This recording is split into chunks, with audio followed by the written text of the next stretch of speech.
Sunday, May 26th, Las Vegas, Nevada, Double or Nothing. We got ourselves Anarchy in the arena. The new elite, the EVPs themselves, the Young Bucks, Matthew and Nicholas Jackson, along with the current Continental Champion Kazuchika Okada and Scapegoat himself, Jack Perry, team up, 4 men facing off against another 4 men. The team, self-proclaimed by another EVP himself, the cleaner himself, Kenny Omega. Team AEW, conformed by FTR, Eddie Kingston, and Bryan Danielson. Now, don't get me wrong. Again, do not misunderstand me when I tell you this. These 8 men in any kind of match, in any combination, it works. It's fantastic. People get excited about this. I'm excited about this match, even though stories don't match, even though opportunities were missed when it comes to building this story that we have right now and potential stories down the line. Now, I get it. AEW is mostly about getting the best matches possible on each and every single card. So I get why they had to include Bryan Danielson in this contest. But, I'm a story guy. I'm a character-driven guy. Alright? This doesn't make any sense. It doesn't make sense for Bryan Danielson, a heel,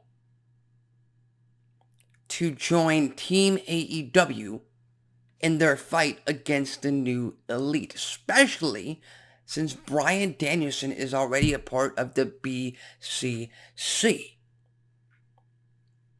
It does not make sense. Add to that his history with Eddie Kingston. Now, if you ask me, if it were up to me, it's an easy fix. It's a quick fix for this matchup. Like that.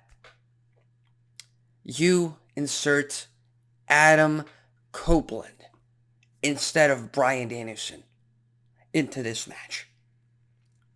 Number one, because around the same time that the Young Bucks decided to air that infamous footage of All In London, Adam Copeland went out there,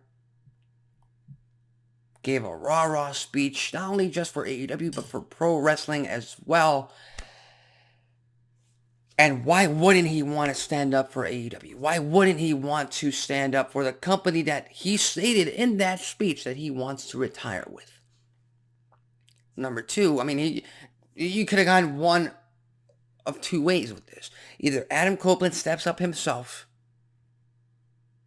or you have Kenny Omega add him into this match, knowing full well that Adam Copeland must also defend his TNT championship at Double or Nothing against Malachi Black. And guess what? Adam Copeland, he's a part of Anarchy in the arena. But he also loses the TNT championship against Malachi Black. We give a singles title. We make Malachi Black that much stronger by making him champion, finally a singles champion in AEW.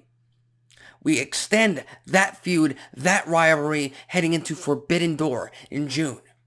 Because I'm not the only one who wants to keep seeing Adam Copeland versus Malachi Black on TV. But down the line, it opens up a potential heel turn for Adam Copeland.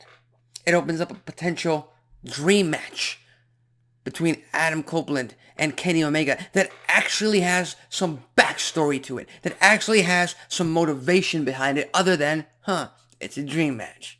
No, you could have Adam Copeland talk about how Kenny Omega put him in that match. And put him in a second match to defend his title at Double or Nothing, and how he lost everything in Vegas. But again, when it comes to AEW Creative, it's all about matchmaking. It's all about the dream matches. It's all about, these two guys would be a fantastic combination inside the squared circle. And don't get me wrong, again, like I said at the beginning of this video, Anarchy in the arena, these 4 men against these other 4 men. Match made in heaven. It's going to be entertaining. It's going to be fantastic.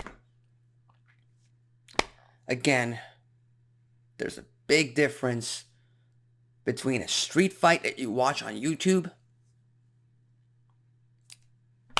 and, I don't know, a movie fight that has some stakes to it, that has some character, has some story-driven motivation behind it, which this currently has none of. And don't even get me started about the Mogul Embassy attacking Swerve Strickland, which again does not make sense. It's a swerve for the sake of a swerve, pardon the pun. You know what that reminds me of? TNA in 2011. Or actually late 2010. When we could have had Immortal versus Fortune right off the bat. You give fans an epic battle between 2 stables. And instead, they decided to put them together and make a super stable that nobody gave a damn about. That's what they reminded me of. But again, AEW focuses more on the W part. Wrestling, I get it. I do. But again, I'm a hardcore wrestling fan. I will watch no matter what. You can't grow a company. You can't make casuals invest in your product if all you have is random crap on your show that the IWC and wrestling snobs like myself, yes, want to watch. You can't grow a company like that. I'm sorry. Overall, what are your thoughts on Anarchy in the arena? Do you think it's a great matchup?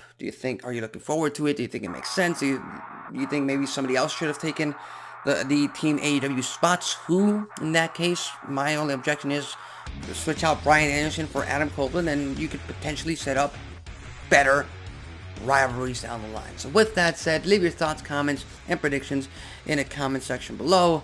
I'm Alexis Carrillo. This has been Wrestling Talk, and I'll see you next time.